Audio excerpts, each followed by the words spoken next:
right now, you're the host of Spicer and Company, which is on Newsmax. It's at 6 p.m. weekdays. Congratulations on that. It's being received very well, correct? Yeah, it's when I started the show, Dr. Phil, about 2.5 years ago.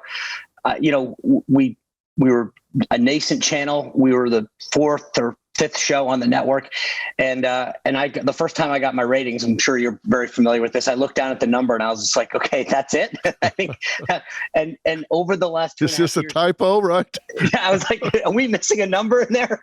I thought a few more people would tune in. I mean, I don't even think my full family was watching, and over the last 2.5 years, Newsmax has really hit a stride. The show has hit a stride. We are now the fourth largest cable news network. And the cool thing about Newsmax, just my selfless plug here, is, it's if you got cable, direct files, whatever, you can watch it. But we also stream for free. So if you're a cable cutter and you want to watch Spicer and Company every night at 6, you can literally just go to newsmax.com, go to our YouTube channel, whatever, and just for free watch it. So it's kind of cool being on that having that ability as well, where people who have cord cut will come up all the time and say, hey, I love watching the show. I got rid of cable.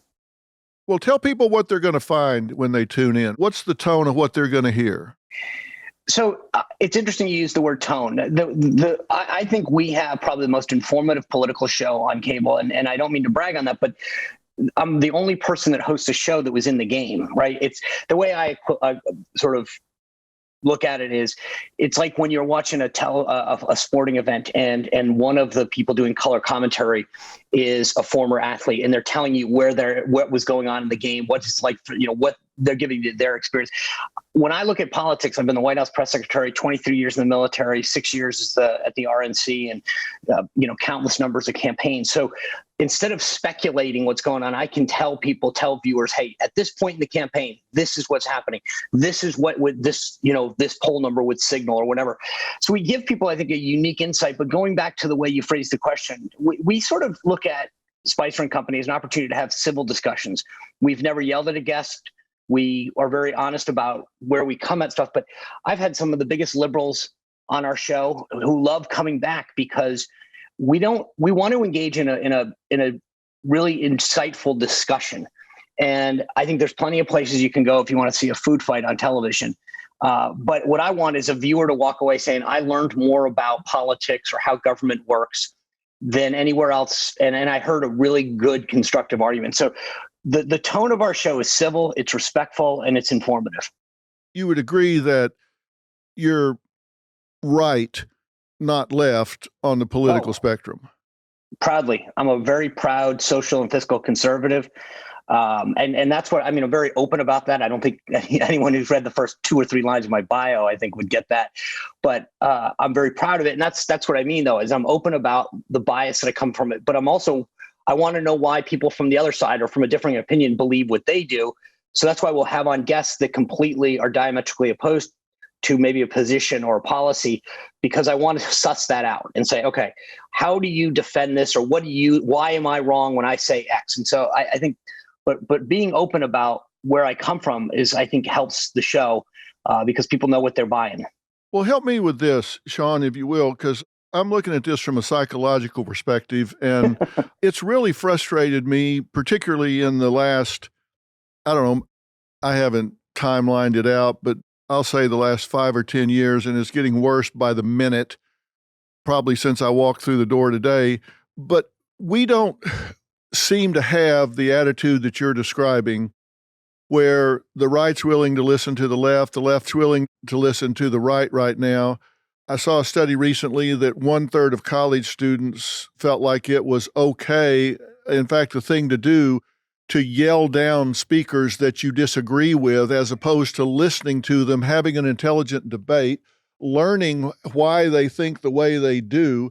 And that didn't used to be the case. On university campuses, we went to have an exchange of ideas. Now it is to stamp out those ideas, not listen to those ideas. And you say the tone, I have to say, whether you agree with Sean or not, he is absolutely accurate that is the tone of his show. He does not yell. He does listen.